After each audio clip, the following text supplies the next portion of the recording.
For years, I trained like an idiot. Not in the sense that I wasn't working hard. I was, but I was doing too much. Too many exercises, too many variables, too much shit that just didn't move the needle. Then life got real. 2 kids under 5, a family to support, a business to run, and suddenly the 60 to 90 minute gym sessions just weren't happening anymore. I had 30 minutes in the garage if I was lucky. And honestly, that constraint was the best thing that ever happened to my training, because it forced me to kind of strip everything back and ask, what actually works? Not what looks good on Instagram, not what some juiced up influencer with zero responsibilities is doing, but like what actually builds strength, keeps you lean, and makes you feel like an athlete when you've got a mortgage and a toddler climbing on your head at 6 a.m. So I landed on 5 things, just 5. And these 5 things keep me stronger now at 34 than I was at 24, training a fraction of the time. If you're a man with a job, maybe kids, and basically fuck all time to train, this is the system. Number 1, simple strength training. Pull-ups, dips, ring push-ups, squats with a barbell or a sandbag, weight and walking lunges, the basics. You train these 2 to 3 times a week, and your only job is to get stronger at them over time. More reps, more weight, better form. That's it. So here's what most people don't understand. When you are short on time, you need to be hitting big compound movements that create tension across your whole body. A set of ring dips with 20 kilos hanging off your waist is going to do more for your body in 5 minutes than doing 15 minutes of flies and pushdowns. And these exercises that I listed before actually build capability. See, this channel isn't just about looking like you train, that's a happy side effect, but it's about being strong in a way that shows up in real life. Number 2, heavy carries. Pick up something heavy and walk with it.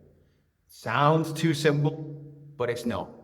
I take a 200-pound sandbag up the hill near my house, do 1 carry, up and down, typically. Sometimes I use a lighter bag and go for longer distance or do more sets.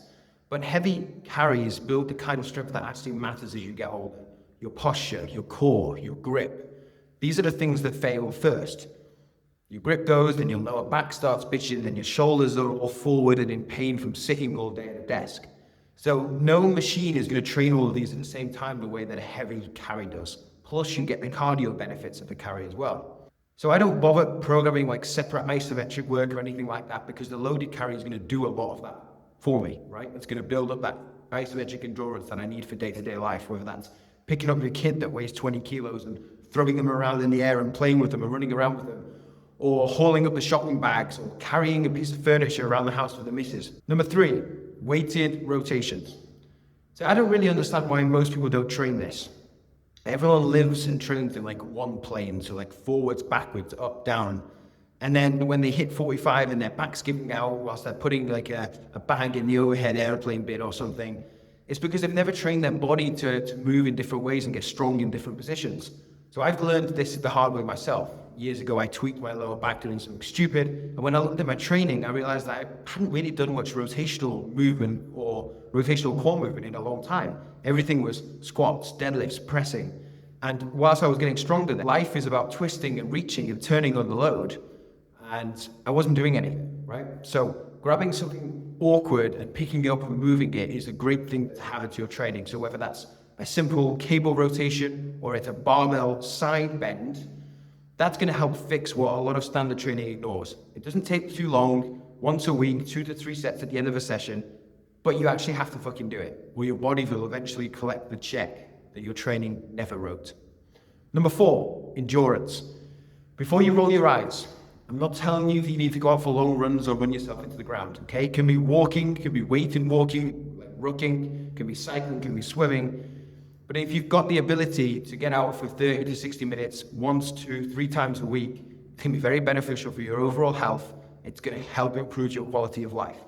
And then maybe you add in some conditioning at the end of your strength sessions, something short, like 5 minutes of hard work, like 30 seconds on, 30 seconds off, or something like that, 1 to 2 a week, to get your anaerobic base up. So then you've got your aerobic base, means you're going to recover faster between sets, between sessions, between training cycles, and your heart and lungs and longevity are going to improve as well.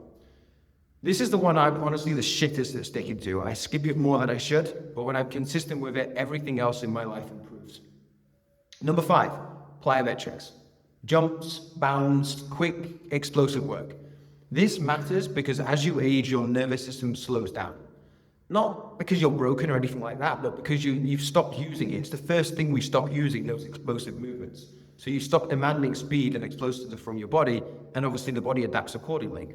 So explosive training keeps your nervous system sharp.